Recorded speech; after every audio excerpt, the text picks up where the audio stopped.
Querido Pai Celestial, estamos mais uma vez na Tua presença, agradecidos a Ti, Senhor, por essa rica oportunidade, por o Senhor permitir nós acordar esta manhã e poder começar a semana na Tua presença.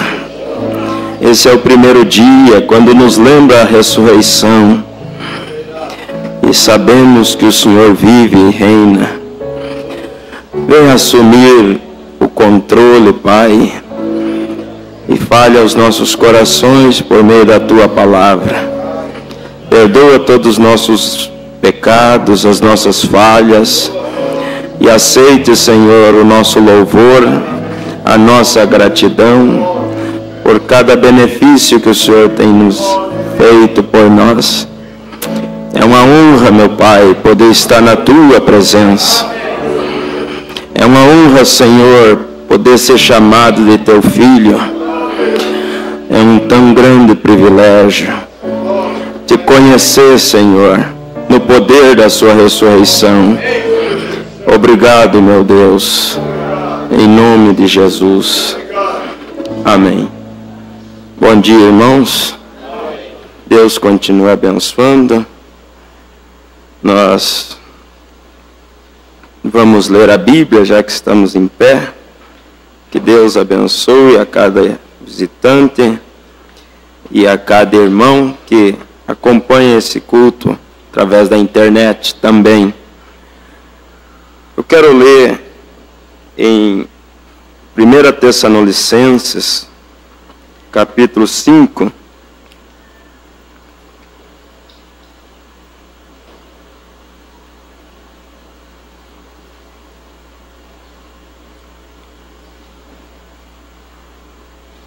eu creio que todos tiveram uma boa semana, né?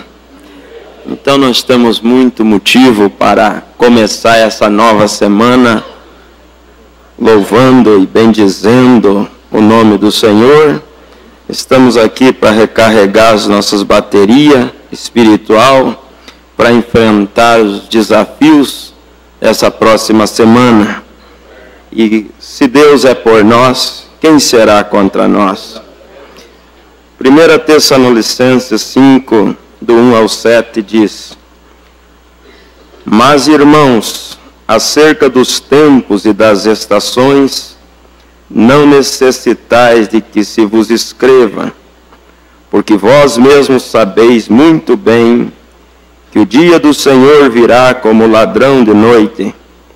Pois que, quando disserem a paz e segurança, então lhes sobrevirá repentina destruição, como as dores de parto àquela que está grávida, e de modo nenhum escaparão. Mas vós, irmãos, já não estáis em trevas, para que aquele dia vos surpreenda como um ladrão. Porque todos vós sois filhos da luz e filhos do dia. Nós não somos da noite, nem das trevas.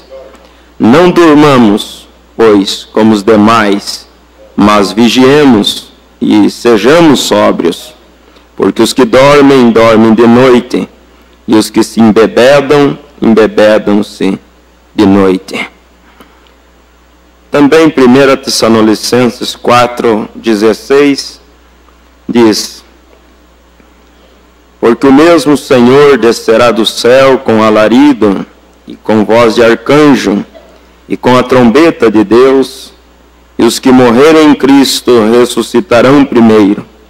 Depois nós, os que ficarmos vivos, seremos arrebatados juntamente com eles nas nuvens, a encontrar o Senhor nos ares, e assim estaremos sempre com o Senhor.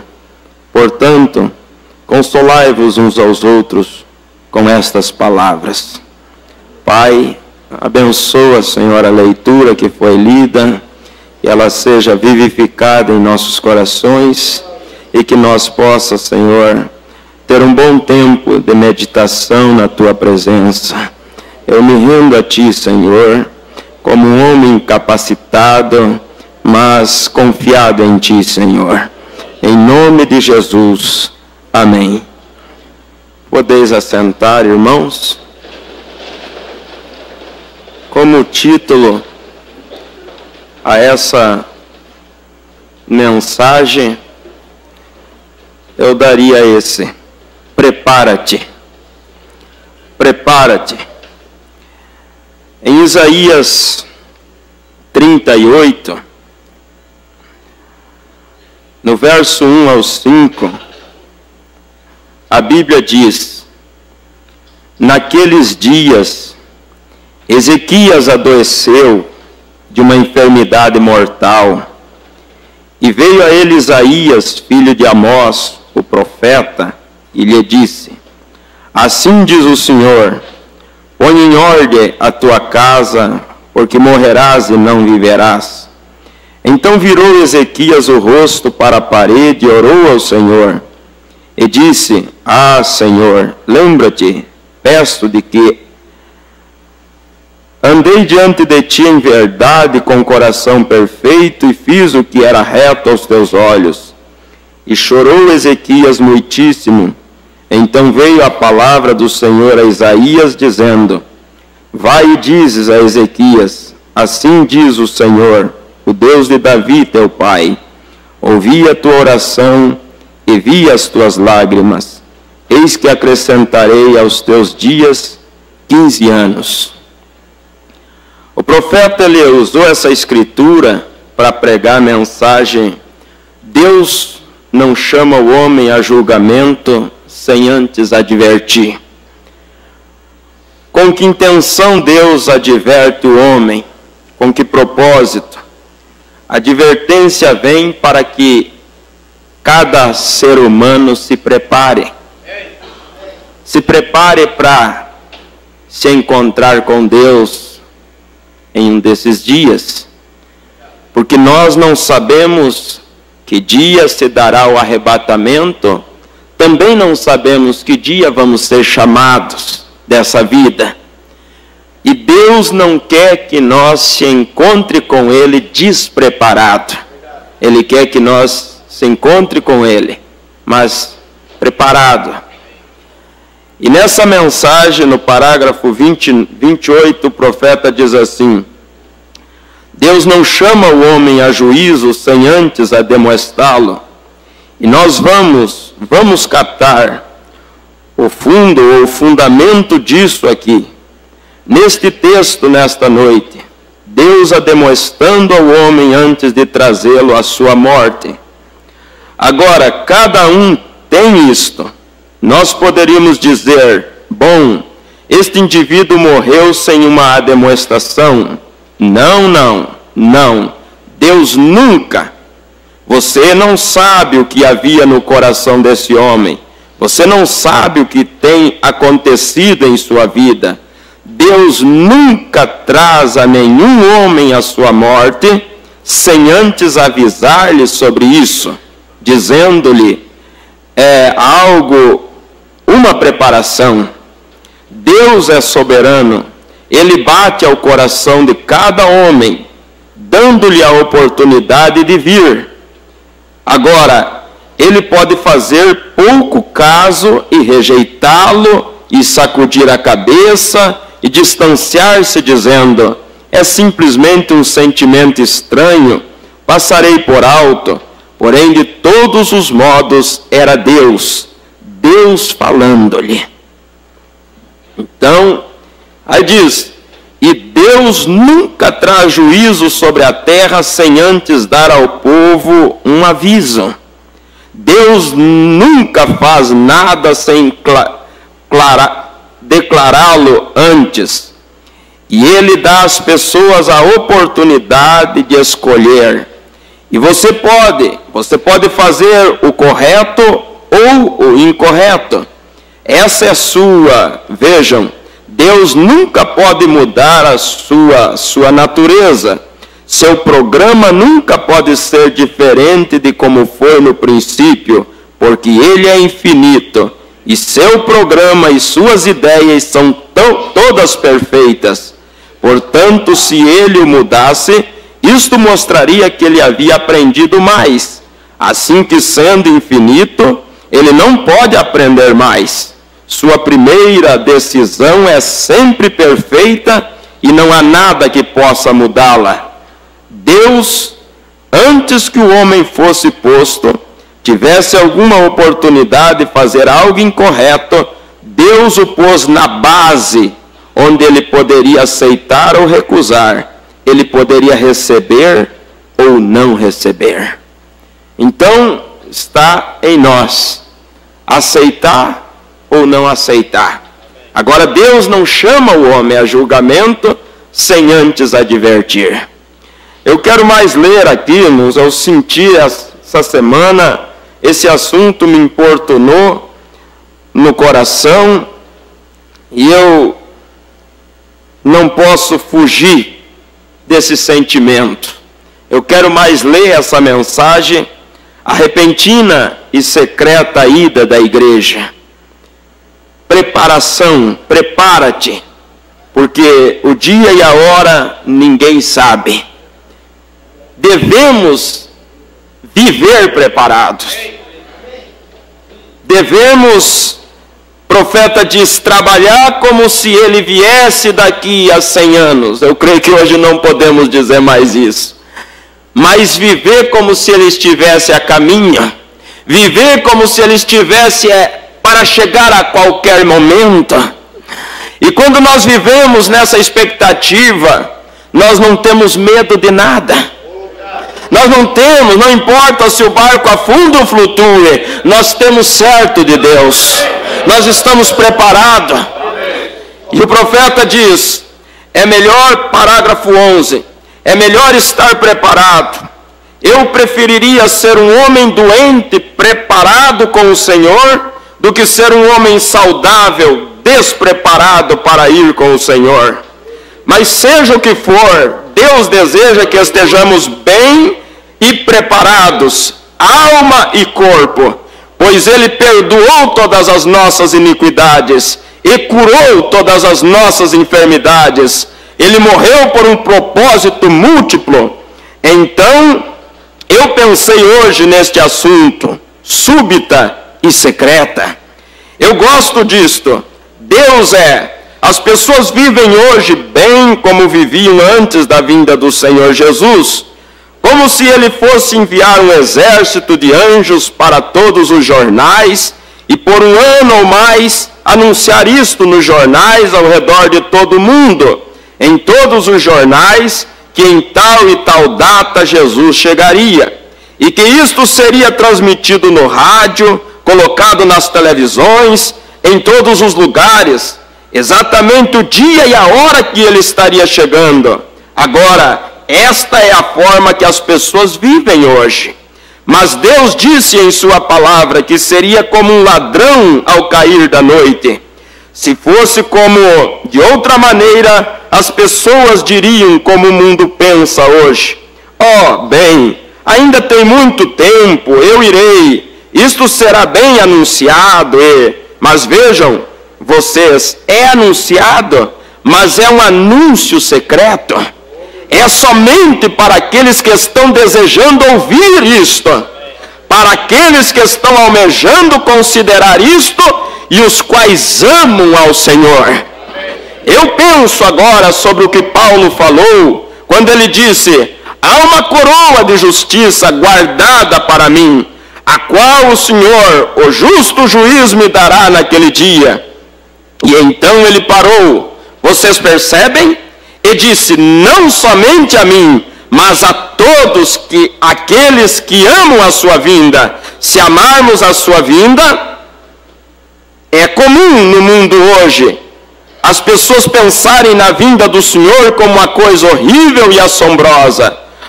O mundo vai acabar. Não fale comigo sobre estas coisas, eles dizem.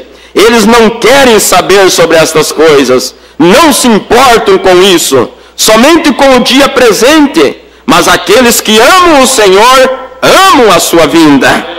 E se alguns dos seus entes queridos, alguns de vocês, pessoas mais velhas, que já perderam suas mães ou pais, ou se o seu filho estivesse longe por muitos anos, e você soubesse que ele viria a qualquer instante, por este motivo, você limparia a casa toda, você estaria preparado e ficaria atento a cada luz de carro que virasse à rua. Você acharia que eram eles. Estava esperando. Nós sabemos que ele foi e volta. Nós devemos manter a casa limpa. Nós não devemos manter a vida em ordem, porque algum desses dias a luz clareará nos ares. E os que estiverem preparados serão levados juntamente com aqueles que ressuscitarem. E então vamos.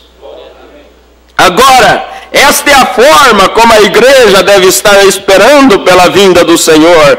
Tudo em ordem, tudo pronto, tudo empacotado e pronto para ir assim que ele chegar.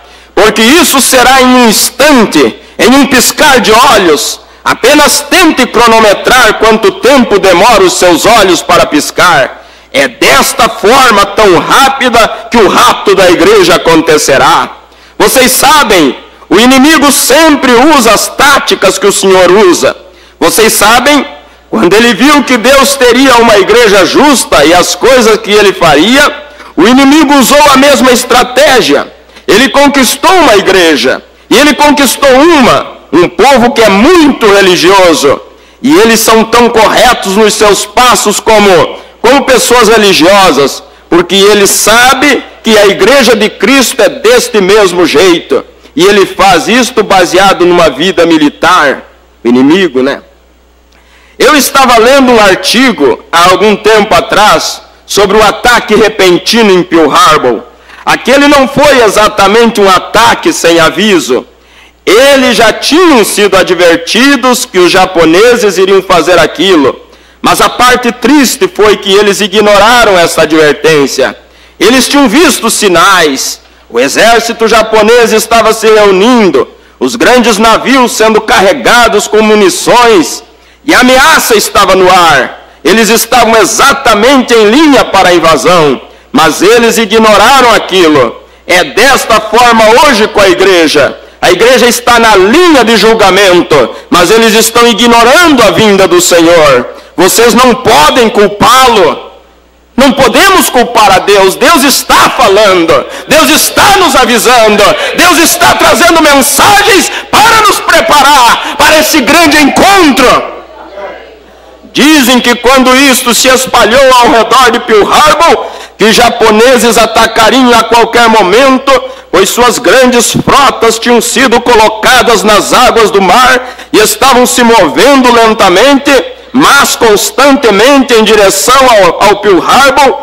Eles simplesmente riram disto e disseram: "Oh, bobagem! Vocês agoureiros e apavorados, tudo que vocês pensam é em problemas."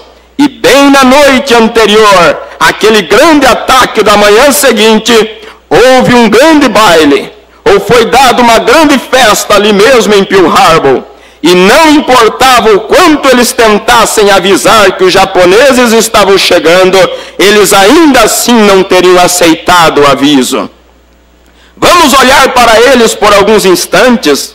Há um pequeno boletim sendo anunciado no rádio, e um pequeno espaço no cantinho de um papel, talvez do mesmo jeito que uma campanha de cura seria anunciada. Um pequeno espaço. Os japoneses estavam a caminho nas águas do mar, uma grande frota de navios militares estava vindo nesta direção. "Bobagem", diziam os outros, "nós não acreditamos em tais coisas como estas. Com o que vocês estão querendo nos assustar?" E assim encontramos que, chegando perto do anoitecer, eu posso ver nos lares que, ao invés deles se prepararem para deixar a cidade, as moças estavam todas se arrumando com seus vestidos de gala e coisas assim. Eles estavam descendo para este grande jubileu que eles teriam. E também os oficiais do exército estavam muito ocupados escrevendo suas licenças para que todos os soldados pudessem participar desta festa, grande festa de beberrões. E os caminhões estavam rugindo e assoviando, trazendo suas melhores cervejas e seus vinhos e coisas para a festa. E durante todo o tempo a frota japonesa estava a caminho e eles falharam em ouvir o aviso. E assim que o sol começou a se pôr, e todos eles reunidos nesta grande taverna, talvez em algum canto por ali, o garçom organizando o bar, ou alguém disse algo assim: diga, você ouviu o boato? Não, acho que não ouvi. Disse o homem para quem estava falando: oh, eles estão falando algo sobre a frota japonesa estar vindo nesta direção.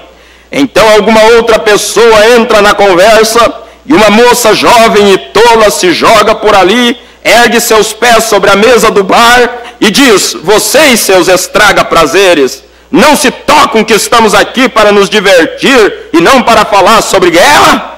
Se não é exatamente desta maneira que o mundo é hoje com a relação à vinda do Senhor? Vocês antiquados, atrasados, o que faz vocês vestirem-se e agirem e fazerem do jeito que vocês fazem? Mas estamos esperando pela secreta e repentina aparição do Senhor, porque há algo no ar, uma mensagem do Espírito Santo que nos diz que a vinda está à mão. Então o grande baile continuou, e deve ter sido muito horrível naquela noite. Dizem que em algum momento durante a noite, eles pegaram uma jovem senhorita, uma bonita jovem, tiraram suas roupas e a colocaram em um pequeno carro aberto, vestindo apenas suas roupas íntimas, e desceram a rua com ela, e coisas assim, apenas se divertindo muito. E durante todo este tempo, os japoneses estavam ganhando terreno e estavam avançando. E na manhã seguinte, quando o homem já no seu posto de dever, observando os sinais dos aviões e assim por diante, tinha estado a noite toda se embebedando e correndo por ali com estas mulheres e coisas como tal, ele estava tão sonolento e cabisbaixo naquela manhã, devido à grande festa, que foi pego até mesmo dormindo em seu trabalho. Eu temo que seja desta mesma maneira na vinda do Senhor. A igreja está tão envolvida e embebedada com os cuidados do mundo, ao ponto de que está adormecida no posto de dever na vinda do Senhor. E em seguida, sobre a cidade sobrevoaram os aviões, e bombas foram lançadas, e eles derribaram aquela cidade ao pó. Por quê? Porque eles não deram ouvidos aos avisos. E aquela jovem senhorita que estava junto deles, quando os brutais soldados japoneses entraram na cidade, eles a violentaram nas ruas e depois a cortaram em pedaços com facas e coisas assim.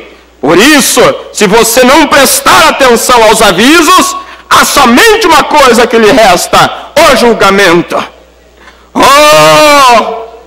Se já houve um tempo em que a América esteve no seu ponto mais baixo de moralidade e indiferença, é bem agora. O Evangelho tem sido pregado de costa a costa, e sinais e maravilhas têm sido realizados, e grandes milagres têm sido feitos, e eles continuam em suas folias bebedeiras, ignorando e zombando. Mais de 200 mil púlpitos na América de igrejas protestantes. O que nós precisamos hoje nesses púlpitos é de profetas do Senhor, que não tenham medo de soar os trovões do julgamento de Deus sobre esta nação, sobre esta geração de pecadores para os quais estamos pregando. Nós precisamos de profetas como Isaías, que clamou e disse: uma geração iníqua. E como ele condenou aquela geração e lhes falou dos julgamentos vindouros. Mas hoje, muitos dos nossos ministros estão com medo de dizer estas coisas. Eles têm medo de dar um testemunho direto de advertência, pois isto poderia custar seus empregos. Eles teriam que deixar suas denominações, seus púlpitos, e eles teriam talvez que sair, talvez tomar outro lugar em alguma outra igreja, ou alguma coisa assim. Mas é tão horrível que tenhamos este tipo de pessoas em nossos púlpitos. Nós precisamos de homens como John Wesley e Martim Lutero no início da Reforma. Nós precisamos de pessoas como Paulo, disposto a dar tudo e entregar a si mesmos, mesmo que isso signifique separação desta vida, como testemunhas da verdade do Evangelho de Jesus Cristo. O que acontece hoje é que a educação, a sociedade e as pequenas coisas agitadas e delicadas da sociedade, os seus próprios sentimentos têm tomado o lugar do Espírito Santo na igreja. O que nós precisamos hoje é clamar para a América. O que Deus enviou, Deus encheu homens com o poder do Espírito Santo, os quais não têm medo de clamar contra essas coisas erradas e de avisar as pessoas do julgamento que se aproxima. Deus não poderia de forma alguma deixar esta nação escapar do julgamento. Se Deus fizesse isso, Ele teria que levantar Sodoma e Gomorra e se desculpar perante eles por tê-los destruído. Quando eles foram um povo tão mau, nós não temos desculpas aos olhos de Deus. Que situação nós chegamos hoje, quando isso tem atingido nossa política, atingiu nossos governantes, está totalmente apodrecido da base até o topo. Não há mais justiça, somente em Deus. Oh, nós dizemos que confiamos na ONU, as Nações Unidas, e há menos de 5 anos atrás, 51% das Nações Unidas eram comunistas. Não há nada em que possamos confiar, somente na palavra de um Deus vivo. Não podemos confiar em nada, não na política. Eu estive sob julgamento nos últimos 3 ou 4 meses, debaixo de fogo pesado. Estão tentando me acusar de fazer algo errado ao passar o dinheiro através desse tabernáculo para as reuniões, ao qual nossa junta de administradores aqui assinou uma declaração, e não houve sequer uma pessoa que tenha comparecido às minhas reuniões que eu não tenha anunciado publicamente que esse dinheiro que era tomado em minhas reuniões era dirigido através dessa igreja. Agora, eles dizem que por eu direcionar isso através da igreja, eu estava tentando defraudar o governo e querem me dar 20 anos no Fort Leavenworth, Kansas. 20 anos de cadeia, né? Por fazer isto. Eu disse, que palavra está escrita sobre a nossa Suprema Corte? Justiça. Isto não significa mais do que se não estivesse nem mesmo escrito ali.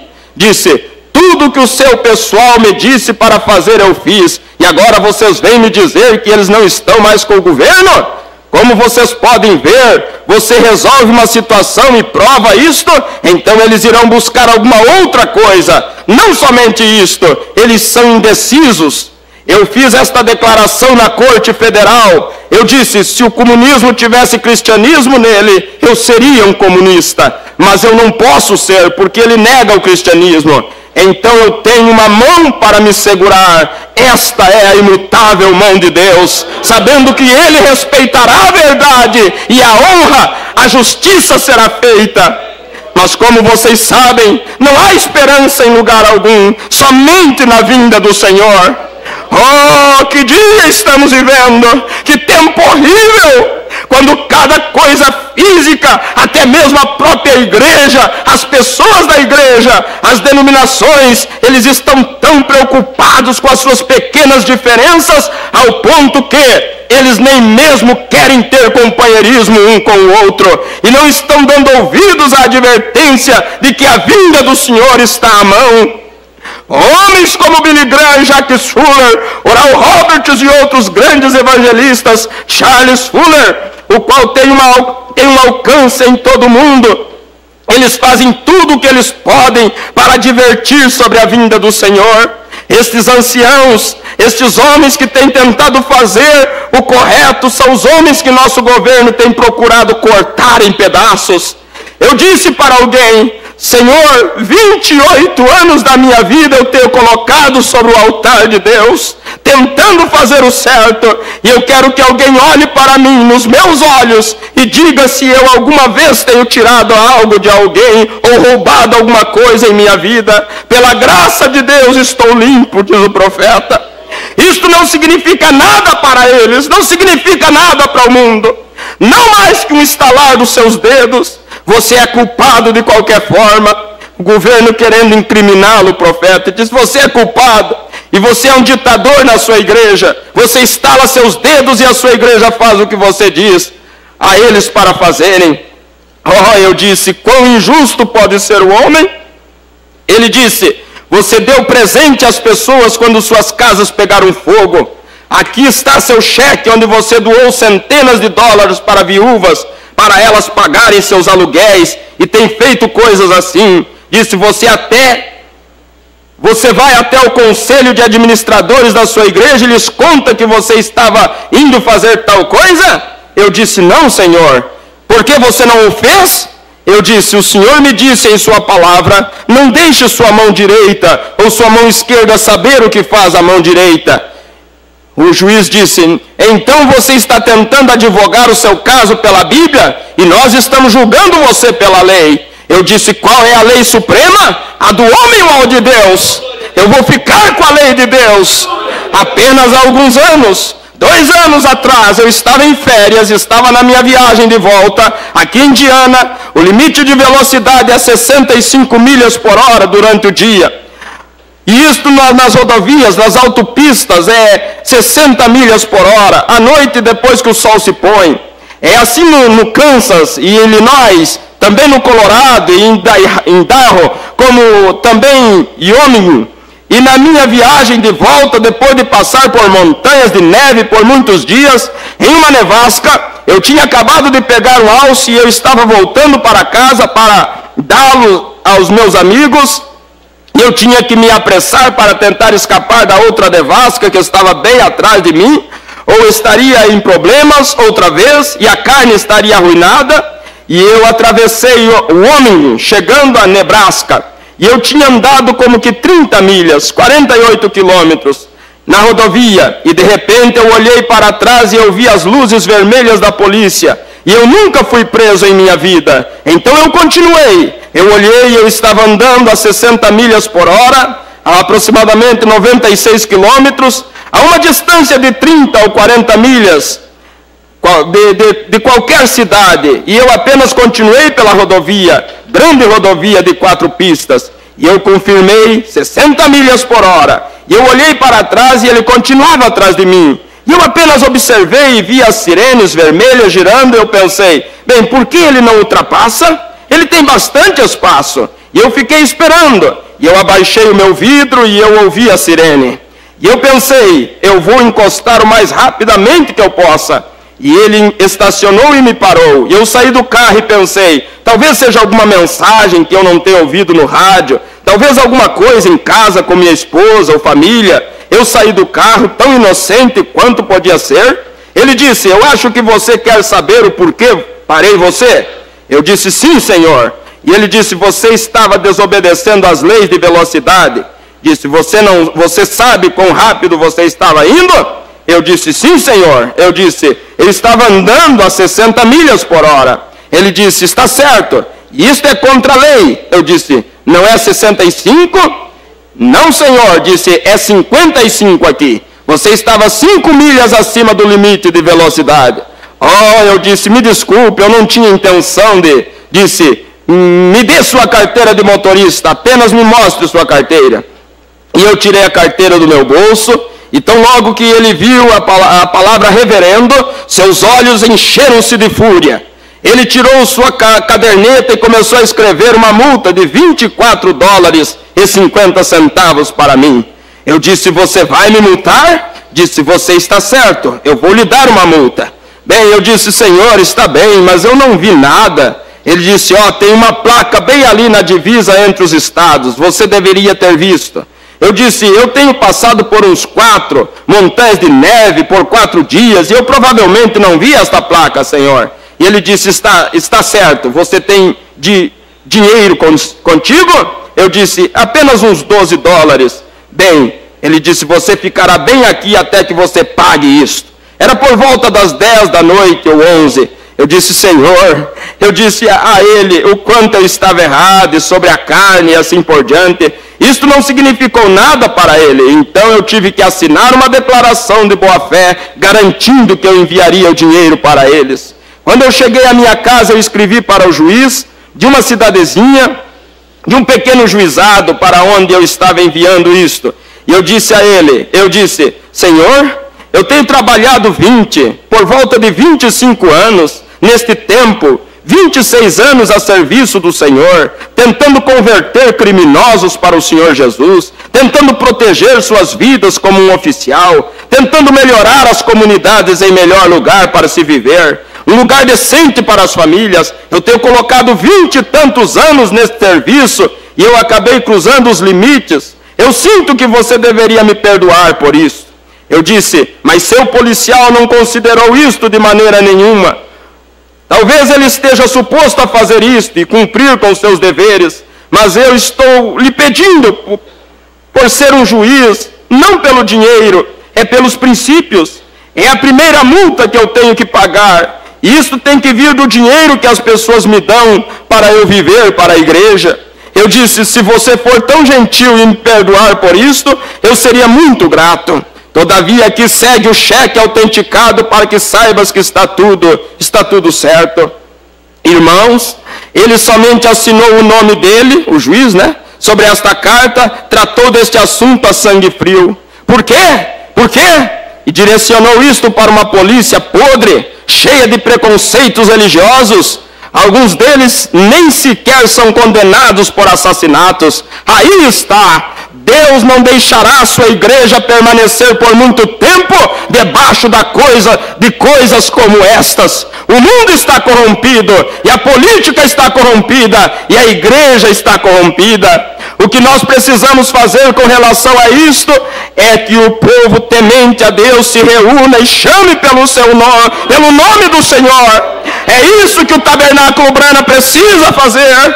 Oh, eu faria, somente olhando quando nós poderíamos estressar aqui com a forma que a igreja está indo, como eles têm largado a moral das pessoas, como os têm deixado viver e vão às danças de rock and roll e se vestem de maneira que querem e tudo mais, e assim vão exatamente desta maneira, comprometendo os pregadores. O que nós precisamos é sermos antiquados, enviados de Deus, pregadores nascidos do céu, que dirão a verdade, indiferentes a quem possa doer. Como João disse, o machado está posto à raiz da árvore, e toda árvore que não produz frutos será cortada e lançada.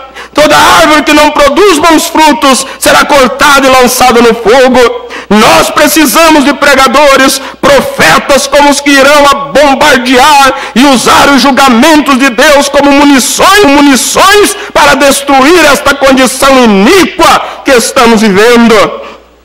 Você nunca pode se livrar do pecado com tapinhas nas costas. Você não pode se livrar do pecado ao educar as pessoas. Nossos programas têm se tornado demolidos e fracassados. Há apenas um remédio para o pecado, e isto é Cristo. É este o remédio, e não Cristo através de uma confissão intelectual, mas pelo batismo do Espírito Santo, para uma nova vida e uma regeneração. Este é o único remédio para o pecado, o único remédio para a nossa nação, o único remédio para nossas igrejas, é o único remédio para as pessoas. Cristo é o único remédio. É Ele que te prepara, é Ele que me prepara. Aleluias!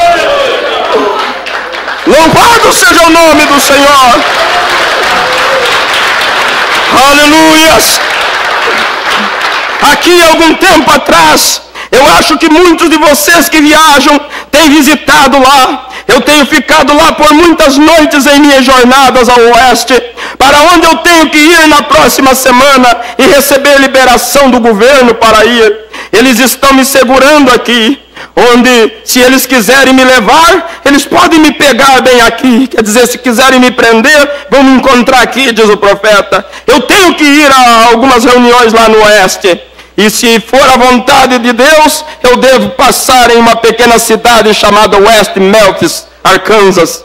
É logo que passa o rio de Memphis, Tennessee. E neste lugar eles querem gastar 2,5 milhões de dólares em uma quadra para corridas e apostas. 2,5 milhões de dólares para degradar-se, profanar e enviar almas para o inferno. E então eles pegam homens como Billy Graham, Oral Roberts e eu mesmo, e aqueles os quais estão sofrendo pela causa de Cristo, ao passarem legitimamente dinheiro através da igreja, e querem dar a eles 20 anos na prisão federal. Tem sido sempre a vontade do mundo agir deste jeito. Eu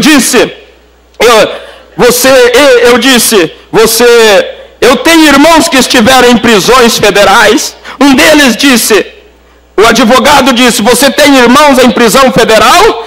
Eu disse, eu tive. Disse, quem eram eles? Eu disse, um deles foi o irmão João em Alcatraz, na ilha de Patmos. E o outro, o irmão Paulo, na prisão federal de Roma. E o outro irmão Daniel, ele esteve em prisão domiciliar. E o outro irmão José, ele foi acusado de algo que ele era inocente. Serviu durante muitos anos a Potifar, tentando ser um servo verdadeiro, mas a esposa dele o acusou e ele foi condenado a ficar na prisão durante anos, até a sua barba e cabelo ficarem crescidos. Ele nem mesmo, eles tiveram que barbeá-lo para que ele se apresentasse diante de Faraó. Certamente. E para quê? Alguma coisa errada? Por causa de Cristo? Exatamente. E então gastam 2,5 milhões de dólares em uma pista de corrida para profanar, amaldiçoar e enviar almas para o inferno. Falando sobre a vinda de Deus rapidamente, mas as pessoas do Arkansas fizeram algo a este respeito. Cada igreja, eu acho que 9 ou 10 denominações diferentes daquela comunidade, eles se reuniram e disseram, está errado. Começaram a protestar contra isso que o governo queria fazer, essa pista. E não queremos ter isto. E eles organizaram uma reunião de oração. E eles fizeram correntes de orações dia e noite, durante o tempo todo. E quando os juízes federais na manhã seguinte foram para a corte para decidirem sobre este assunto, se eles construiriam este lugar ou não, eles se encontraram e isto foi anulado. A oração muda as coisas. Eu não me importo com quão apodrecido está o mundo, quão apodrecido está o país, nossa nação, nosso povo. A oração muda as coisas. Mas nós não estamos mais interessados em reuniões de oração. Nós temos tantas outras coisas para fazer. Então nós pensamos, e então não somente aquela quadra de esporte foi condenada, mas foi proibido ao ponto que eles não podem mais ter isto no estado de Arkansas.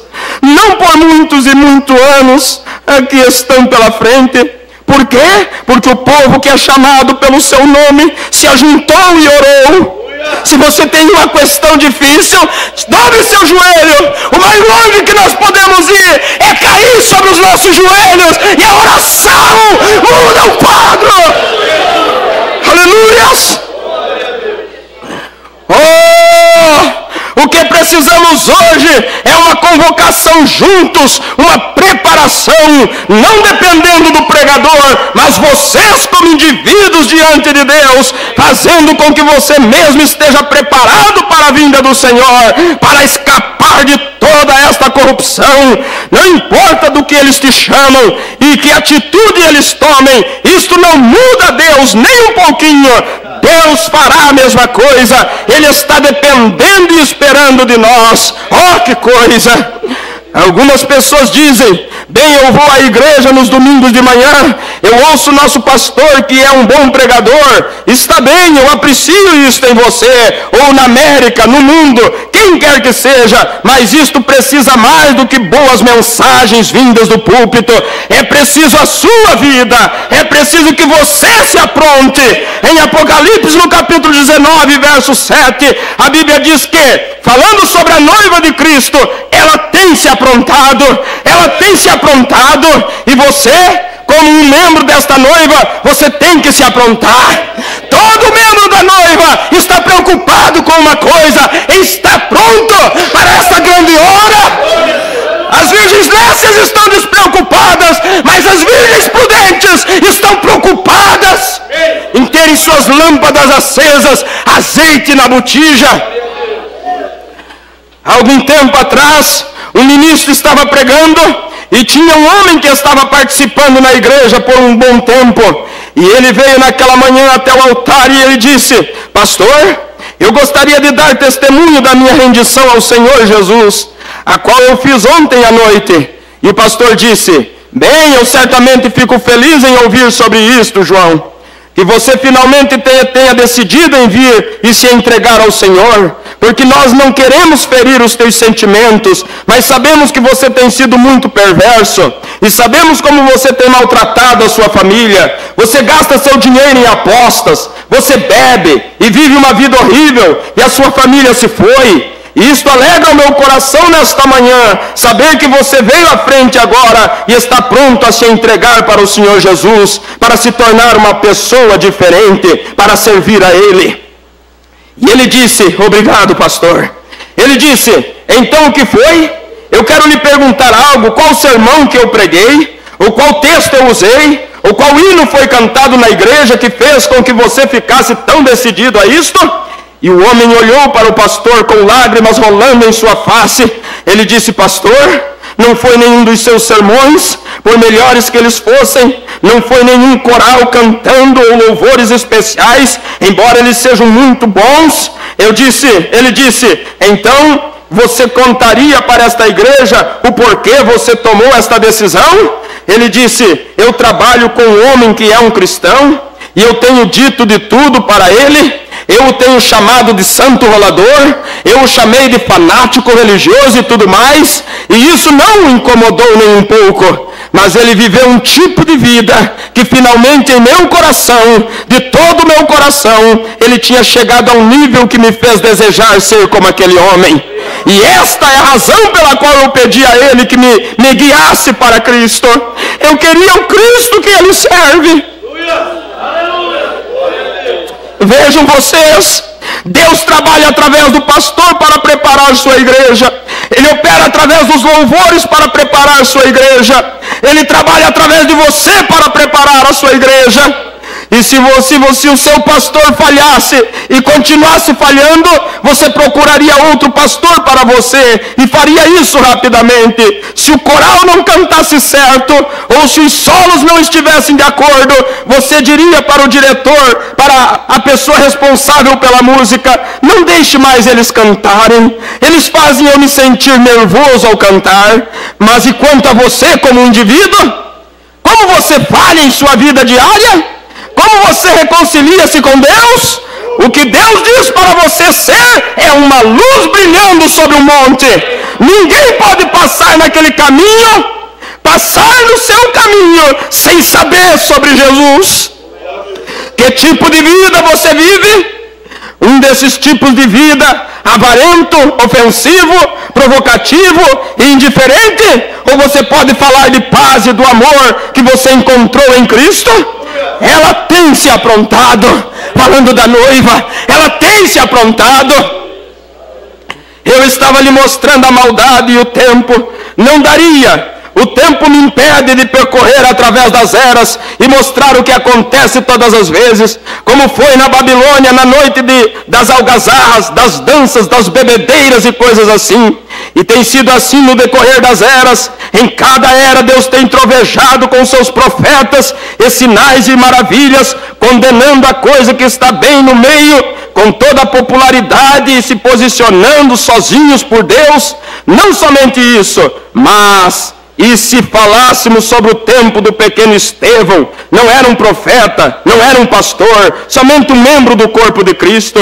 Como este pequeno companheiro se levantou diante do Sinédrio naquela manhã e falou para aqueles que o estavam condenando e disse: vós, homens de dura cerviz, incircuncisos de coração e ouvido, vocês sempre resistem ao Espírito Santo, tal como vossos pais, assim sois vós também. Ele não era um pastor. Você não poderia esperar nem mesmo que seu pastor fizesse isso de maneira alguma. Você não poderia esperar que o conselho de administração fizesse isso, ou a junta de diáconos. Você tem que preparar a si mesmo.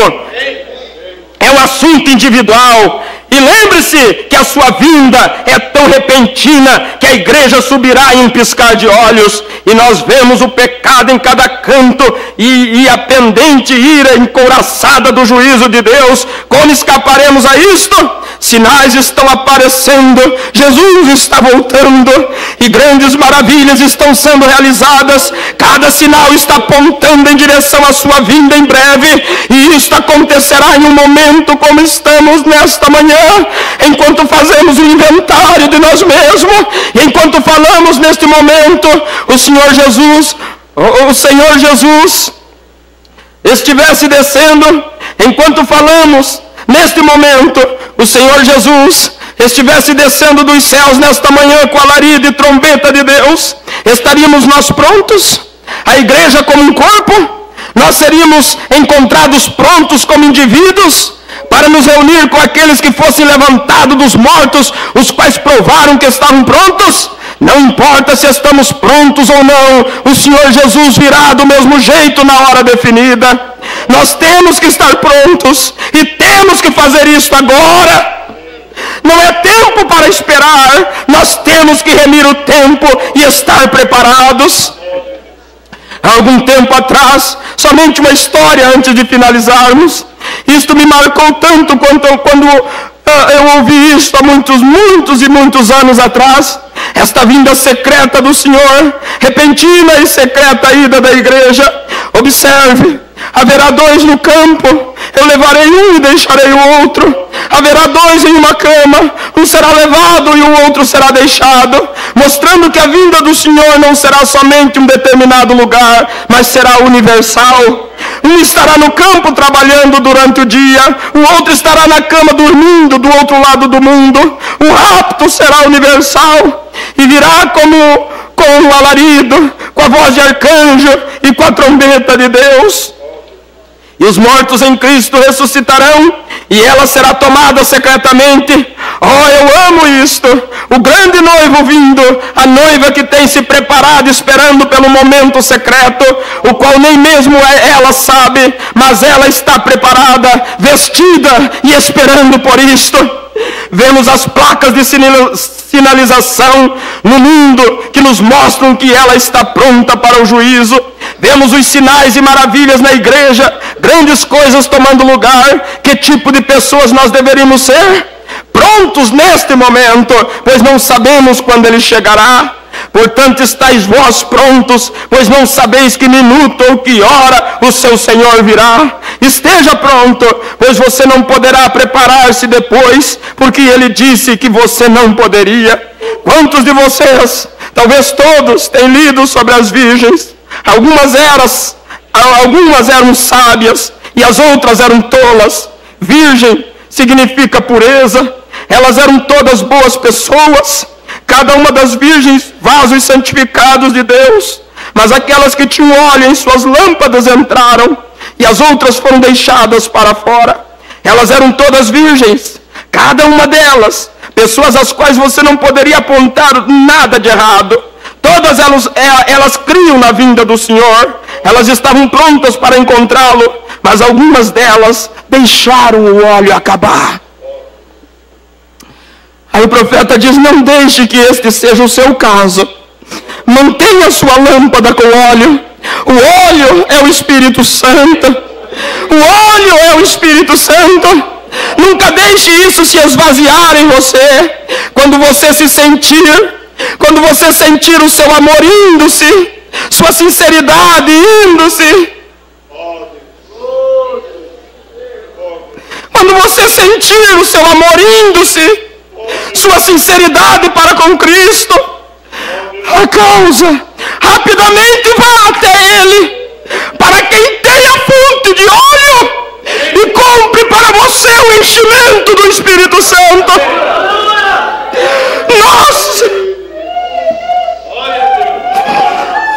Nossa nação se tem ido, moralmente corrompida e arruinada. Nossos políticos corrompidos, tudo tem sido. Nossos líderes, ó Deus, que podemos fazer sobre isto?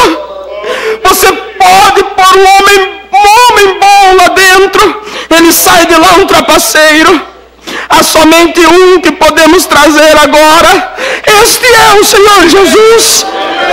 Vamos nos preparar para a vinda dele.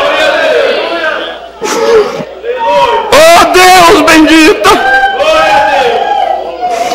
Eu quero lhes contar uma pequena história que eu ouvi alguns anos atrás, para fecharmos o repentino e rapto da igreja. Agora você diz, algumas coisas ainda têm que acontecer, então eu vou me preparar. Se prepare agora mesmo.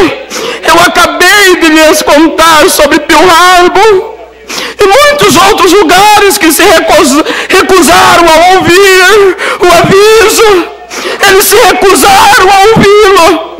Nada tem restado a não ser o divino julgamento sobre o povo.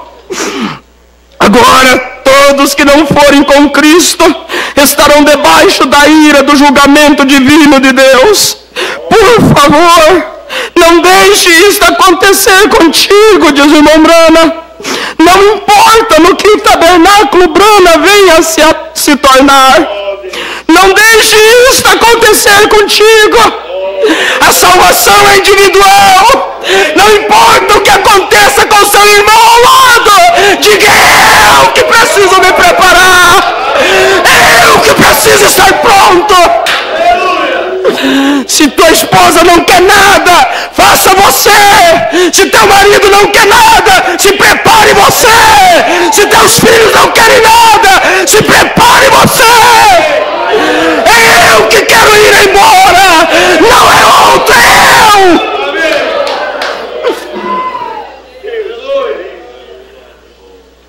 Não importa no que o tabernáculo Brana venha a se tornar. Não deixe isso acontecer contigo.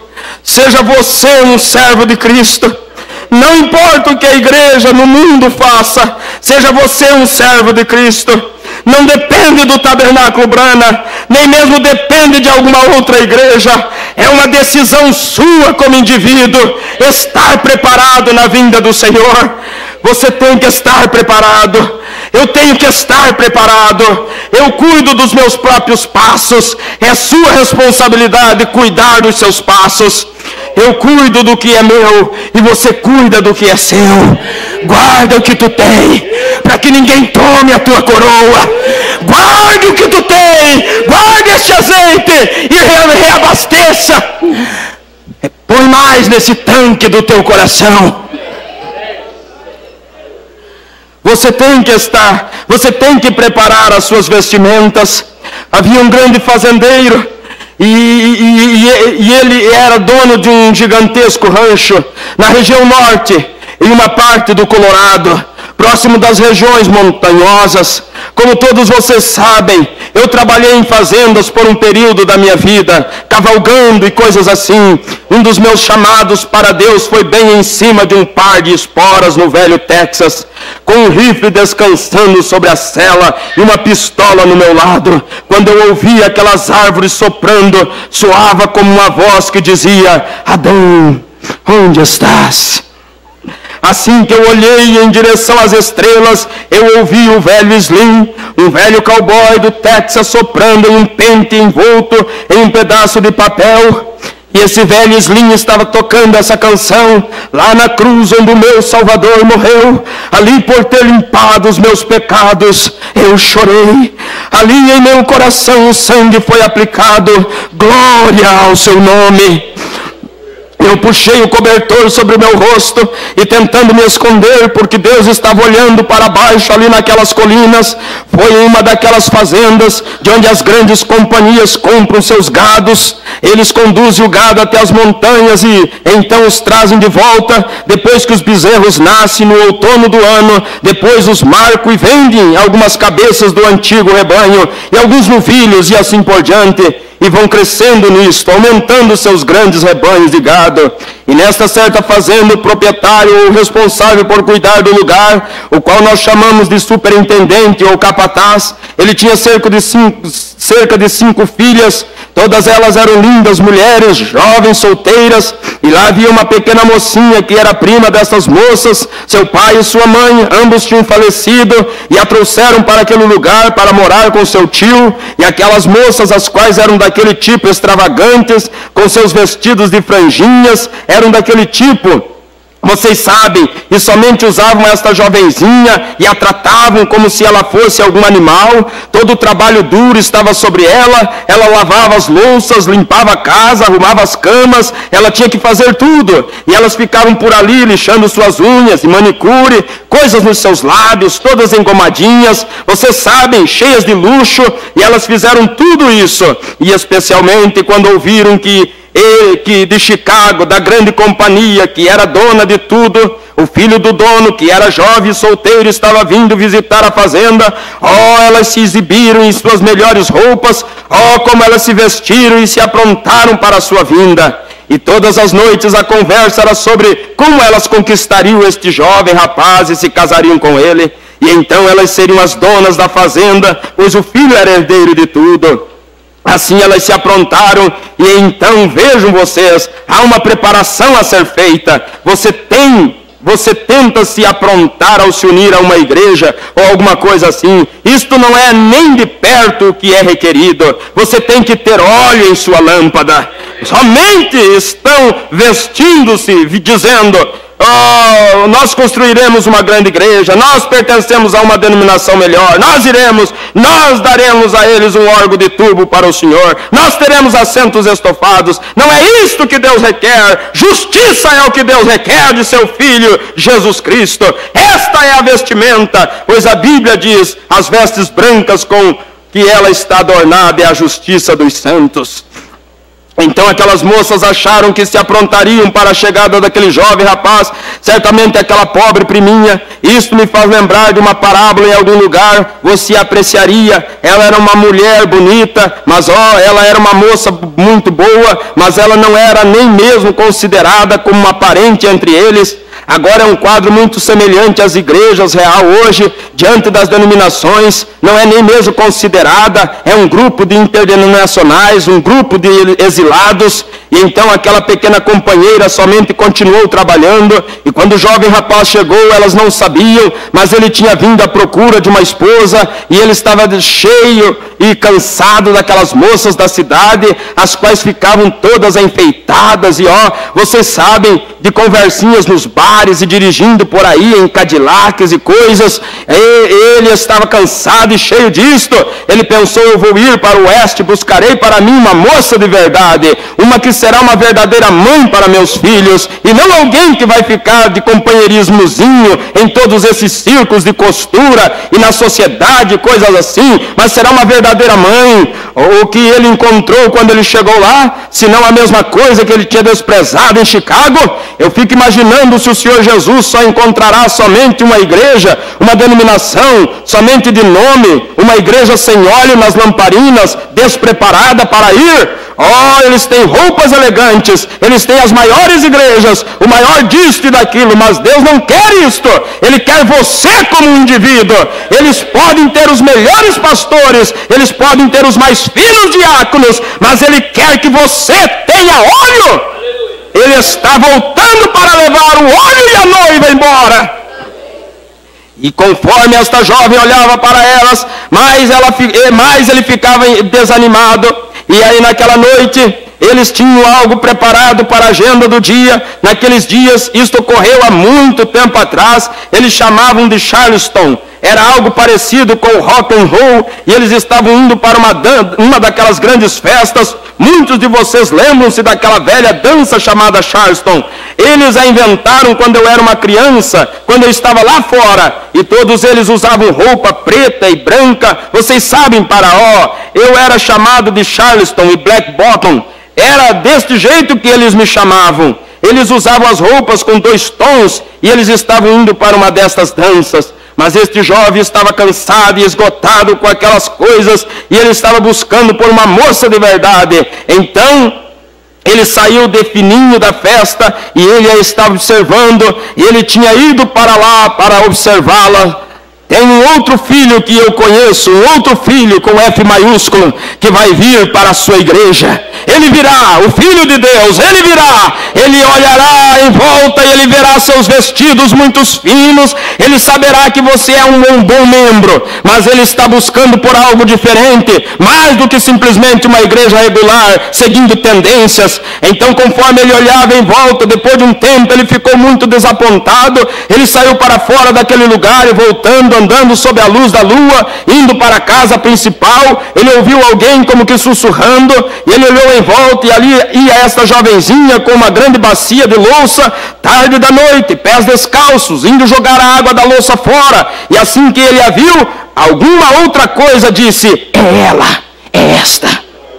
Então ele foi na direção em que ela estava, e quando ela se virou ao lado da cerca do curral, ele estava parado lá, e ela quase desmaiou. Ele disse: como vai você? E ele disse: qual é o seu nome? E ela lhe disse seu nome, e era o mesmo nome do capataz da fazenda. Disse: como assim? Eu não consigo entender, como é que isto? Ele é o seu pai? Disse: não, eu sou apenas uma sobrinha. Você sabe, meu pai e ele eram irmãos. Eu tenho o mesmo nome, mas ele é o patrão. Você pode ter o nome da igreja, pode ter o nome do Tabernáculo Brana, ou metodista, ou de qualquer igreja que você vá. Não é isto, amigo. Vejam, é algo diferente, é o seu caráter, é para isso que Deus está olhando. Você pode ser metodista, você pode ser batista, você pode ser presbiteriano, não é isto, é o caráter que Deus está olhando, não apenas um caráter terreno, mas o caráter do Espírito Santo. Estes sinais seguirão os que crerem, disse Jesus no capítulo 16 de São Marcos. Ela estava tão surpresa que sequer estivesse ele falando com ela mesma, que ela manteve sua cabeça abaixo e correu para casa, e ele estava lá por 1 ou 2 semanas, e ele a procurou em todas as partes, e eles não se falaram mais, mas ele continuou a observá-la, e na noite antes dele partir, ele tinha que ir na próxima manhã, eles estavam em outra grande festa, e ele buscava por ela, mas ele não podia encontrar, e ele sabia que ela tinha que lavar as louças e tudo mais. E então o trabalho surge, tudo deveriam ser tirados para fora. E esta é a maneira que a igreja de Deus tem que fazer isto. Algumas vezes o trabalho sujo, todos os nomes de escândalos e todas as coisas que são más e que são lançadas sobre ela, mas ela é uma grande ave salpicada. Todas as outras aves se ajuntam e ficam ao redor dela. Isto é correto. O nome dela está no livro da vida do Cordeiro. Ela abrirá suas grandes asas em um desses dias para um voo. Ela está pronta. Suas manchas significam que o sangue de Cristo foi salpicado sobre ela. Você deve ter lido isso em seu livro, a Bíblia.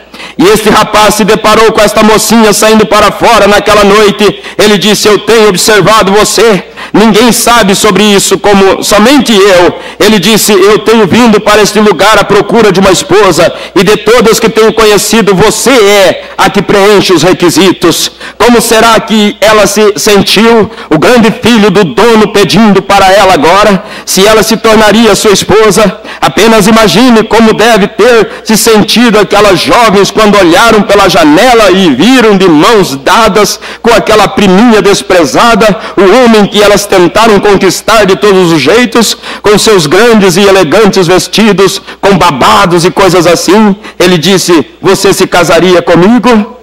É desta maneira que a igreja verdadeira se sente em relação a isto. Eu não sou digna. Eu posso, se eu puder somente lavar os seus pratos, já é o suficiente. Você está disposto a tomar esse lugar? Poderia você lavar os pratos da ceia? Estaria você disposto a ser chamado de fanático? Ou estaria você decidido a seguir o caminho com os poucos desprezados do Senhor? Você está disposto a ser marcado no seu ambiente de trabalho? Tem um homem ali, ele é um fanático religioso, porque ele não quer beber, não quer fumar, não dança, não sai com mulheres. Tem uma mulher que mantém sua cabeça inclinada, ela anda como por toda a cidade, ela não tem vontade de se unir aos nossos círculos. Você está disposto a seguir este caminho, a se aprontar para a vinda do Senhor? Se você estiver, você estará esperando pela sua vinda.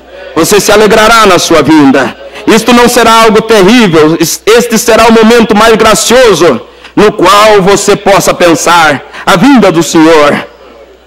A todos aqueles que amarem a sua vinda. E aí o profeta segue. Aí ele termina contando essa pequena história. E eu quero terminar contando, temos 15 minutos. Diz assim: então, quando ele partiu, ele disse a ela que voltaria em um determinado tempo.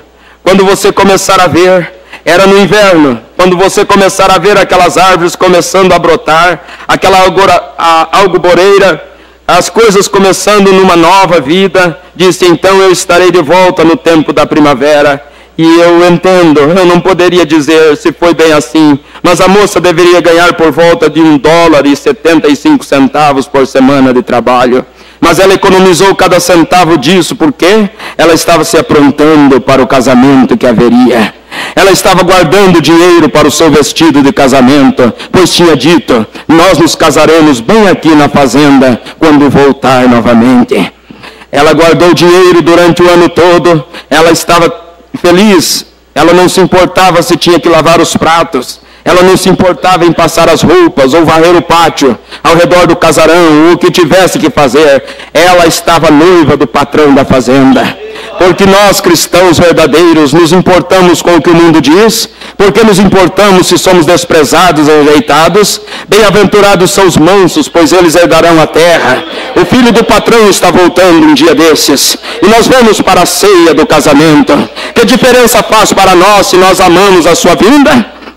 Depois que todos os dias passaram, as filhas, as primas zombaram dela, dançaram ao redor dela e tudo mais, pois diziam: pobre criança tola, você não sabe se ele, porque ele é exatamente como todos os outros homens, ele estava somente iludindo você, mas o Filho de Deus não ilude, aquele que não nascer de novo de maneira alguma. Eu não me importo com o quão bom você pareça ser, com o quanto de igreja você tenha, qual é os seus estatutos no país, os seus status no país. Você pode ter um político, ou pode ser um político, você pode estar no governo federal, você pode estar na católica, presbiteriana, qualquer igreja que você queira estar, mas isto é, aquele que não nascer de novo não entrará. E esses sinais seguirão a quem crer. Eu estou apenas citando a sua palavra. Finalmente, quando chegou a hora, ela começou a ver os brotos saindo sobre as árvores. Ela sabia que ele estaria ali a qualquer momento.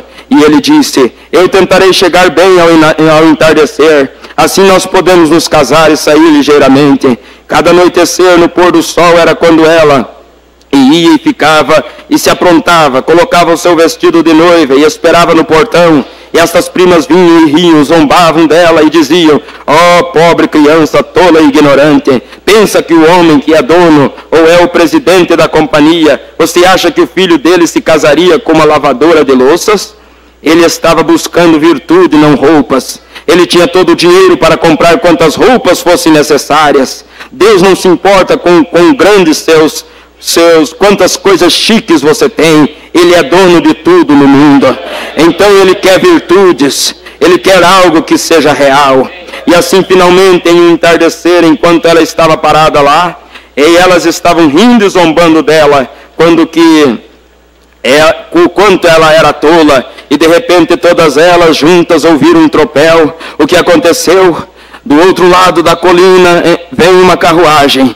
Agora uma carruagem é um carro pequeno, aberto em cima, muito popular no oeste. E os cavalos todos relinchando e tudo mais. De trás da colina vem esta carruagem. E a carruagem parou na frente do portão. E ela correu, ela disse: eu sabia que você viria. Esta será a igreja em algum desses dias. Ela se jogou nos braços dele. E ele disse: querida, eu deixei um homem te observando aqui na fazenda, desde que eu parti no ano passado. Ele me trouxe um relatório de tudo o que você fez. Deus tem um homem posicionado aqui nesse tabernáculo nesta manhã. Ele se chama o Espírito Santo. Ele sabe os segredos do seu coração. Ele sabe tudo o que você tem feito ou o que você pensa. Ele conta ao Pai tudo o que você faz. Ele leva e traz as mensagens. Ele disse: e ele me contou que você esperou, trabalhou e se esforçou pacientemente, esperando eu voltar. Agora tem sido uma escrava por um longo tempo, mas agora seus dias de escravidão acabaram. Eu trouxe comigo, ministro, bem aqui embaixo deste arco de rosas, você se tornará minha esposa.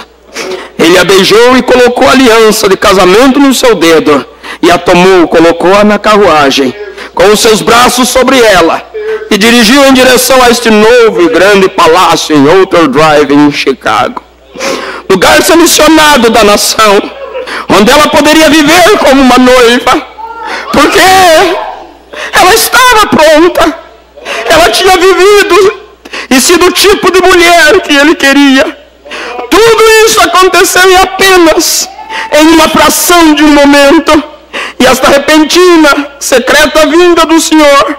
O mundo não sabe que isso vai acontecer, mas nós sabemos, está à mão. Não seja como aquela jovem moça, a qual eles tiraram suas roupas em Pearl Harbor. Você cairá em desgraça. Seja como aquela que se aprontou e manteve as suas virtudes. Estava esperando pela vinda do Senhor, porque será secreta e repentina. Enquanto você pensa nessas coisas, vamos inclinar nossas cabeças para aquele que virá.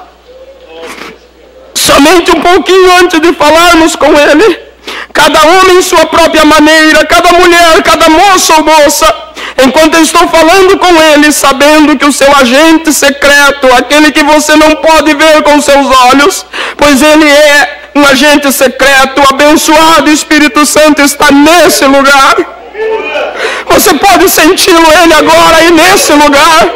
O agente secreto, o Espírito Santo está neste lugar agora.